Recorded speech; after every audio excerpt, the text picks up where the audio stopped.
We're joined now by the governor of Nasarawa State, Abdullahi Sule. Thank you so much. It's good to have you on News Night tonight. Welcome, Your Excellency. Yeah.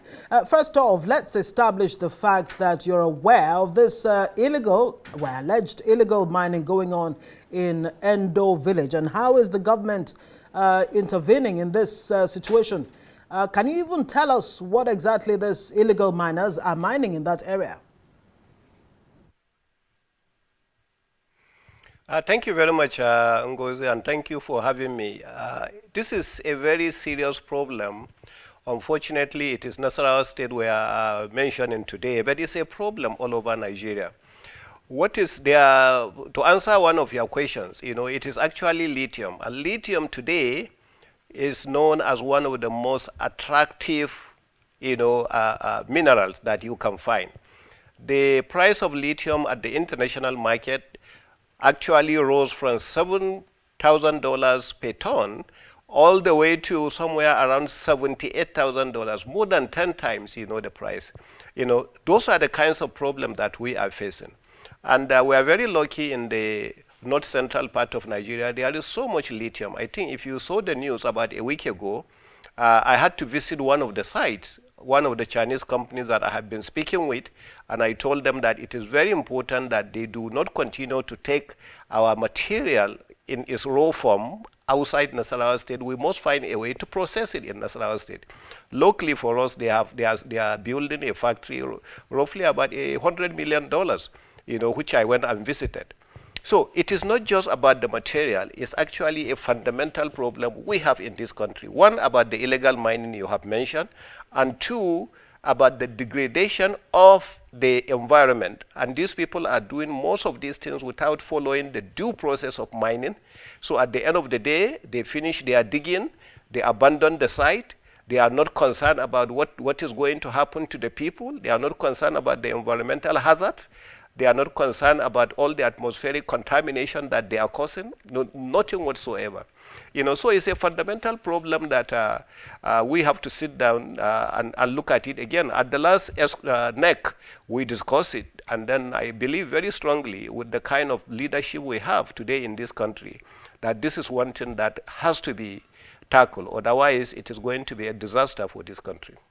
Your Excellency, months before the general elections, you invoked Order 02-2022. That's an executive order to protect host communities and then regulate mining activities.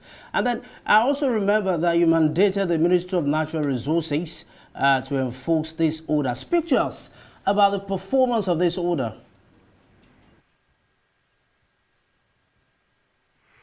Well, the problem is coming, one, in the sense that from what you saw now, the process in Nigeria is that all minerals belong to the federal government. So it's the federal government that has the authority to issue a cadastral license here in Abuja. And then the land belongs to local communities. So the local communities, what the companies do is they go to these local communities and obtain what they call consent. And they take this consent as part of the process of obtaining the license, whether it is OPL or OML. They go and that is prospecting or mining. They go and actually get the license, and then at the end of the day, they come to do that. So the states sometimes are actually in a very difficult situation to attend. These people mine very expensive products. They go to these communities like what you are seeing with some traditional rulers. They give them peanuts, and the communities are happy because these are very poor people. So, and then at the federal level here, they say they have their authority to do that. And some of these people actually get their security from Abuja, and then they come into those kind of places and start mining. So it is not easy problem. I have been from one side to another, trying to do this. We started with a company called Kenyang. We went to another company called Tongi. Now you have different companies that are doing this. We go to Toto, we come back to so it's a major problem as I'm saying. So and it's something we have to sit down, at the next level and find a solution. I wonder what you think the way out would be, because, I mean, yes, indeed, you signed that executive order. And how effective really has it been since you signed it, you know, in January of this year? And considering, of course, that section 44 of says that Nigerian minerals all actually vested in the federal government. What kind of balance are you coming up with in a way that, you know, it's not against the interest of the state while not encroaching on the federal government's rights? No, we do that. We sign the order and we have been able to monitor the implementation in one place or the other. But you are talking of a whole state. So sometimes you don't have enough eyes, then you will hear there is an illegal mining. From what I saw in your report, you know, they are even taking lithium out in the night. You know, so sometimes implementing some of these orders are difficult. We have been able to implement it up to a certain level, but some of the activities that are happening, you know, are happening in some spots, you know, where unless you bring out something like what you are doing today, or unless there is a problem, it's very difficult to monitor. Now, you have asked a vital question, saying that where do we go from here? What do we do? You know, so the entire process has to be checked. You know, during the last NEC, when our chairman was the former vice president, you know, Professor Osibanjo, you know, a committee was set up of certain governors. I was a member, you know, and then we had the minister then of Minister of Mines and the rest of that. But that committee never saw the light of the day because there was constantly misunderstanding between the states and the ministry. You know, this is something that some people in the ministry are benefiting, some people from the local communities are benefiting, some traditional rulers are benefiting. They want the confusion to continue like that. So at the end of the day, it's Nigeria as a whole that is losing, because there is, like this material that is being taken out right now at night. How does the ministry here in Abuja, you know, quantify this is the amount that is taken, so that if the people are paying some kind of royalties, they are paying on the quantity? Who monitors that? You know, that's the argument we have been putting with this Ministry of Mines, that they feel, you know, somebody has any special interest, because they don't have any way. They just issue the license and they have no way of knowing how much is taken out. You know, they cannot monitor it. And so this is the fundamental problem we are facing. Your Excellency, from what you've told us, grassroots participation is very difficult, since those who should monitor, those who should be in the vanguard of monitoring, actually benefiting. Now, the community is also accusing the army and other security personnel of providing cover for these illegal miners. What do you have to say about this? No, in fact, I told you in my last statement that some of these people, some of these big foreign companies are able to get their security, you know, cover from Abuja here. You know, so they are able to go to one, I don't know whether it is the force headquarters or wherever they are able to get their support. So they come in with their support right into the mines. So sometimes there is a clash between the security at the local government and then the security some of these people are. At the state level, we never give some of these people support. There is no way at the state level we are going to give policemen or soldiers or so to an illegal mining company. We cannot do that. But somehow, somewhere along the way, they are able to come in with their own security personnel. This is the problem. Let's talk very quickly about the challenge of the issuance of multiple, licenses by communities. I know your state, I mean, you have warned communities to desist from, giving any kind of licenses to this, operators. What are you doing to ensure that the communities don't necessarily, endanger themselves and, come up with actions that actually undermine their own benefits? Yeah, Ngozi, some of these communities are people who are not literate, and people who are extremely poor. Some of these communities, if they come in and then flash 3 million, 5 million, 10 million naira to them, the people are so excited, they can allow them to mine whatever it is that they want to mine.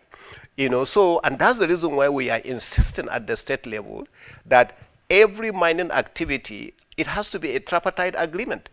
The communities will be involved.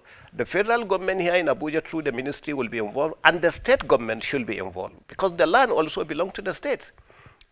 So there are so many state governments that have conflict and clashes, with the communities as well as some of these license owners when they come in. Because you can't come into somebody's state and you are saying that only the community is aware that you are coming.